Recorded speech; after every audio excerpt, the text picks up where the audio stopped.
Target ng Department of Human Settlements and Urban Development na matapos ang 100 housing projects bago matapos ang 2024.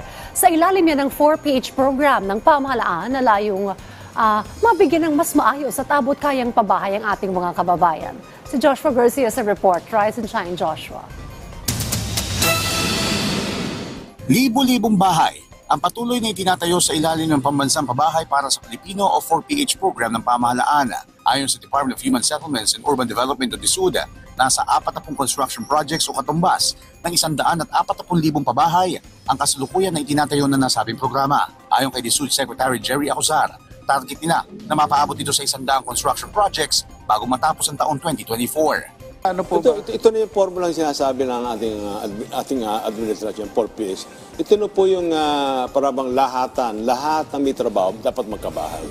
Paliwanag ng kalihim, katuwang nila ang pribadong sektor para maging abot kaya ang pabahay, lalo sa mga ordinaryong mamamayan sa pamamagitan ng interest subsidy. Ayon pa kay Acuzar, layo ng 4PH na maalis lahat ng informal settler families sa mga syudad, kung saan katuwang din ng DOLE, DTI, TESDA at iba pang ahensya ng pamahalaan para mabigyan ang mga ito hindi lamang ng pabahay kung hindi ng hanap buhay. Matatandaan na nauna ng hiniling ng DSUD ang pag-i-issue ng garantiya sa pondo para pataasin ang kumpiyansa ng mga financial institution ng gobyerno para suportahan ang nasabing programa at makahikayat pa ng investor mula sa pribadong sektor. Kaugnay nito ay nilinaw ni Acuzar na basta't makuha ang sovereign guarantee ay makakamit ito ang 3 milyong pabahay bago matapos ang termino ni Pangulong Ferdinand R. Marcos Jr.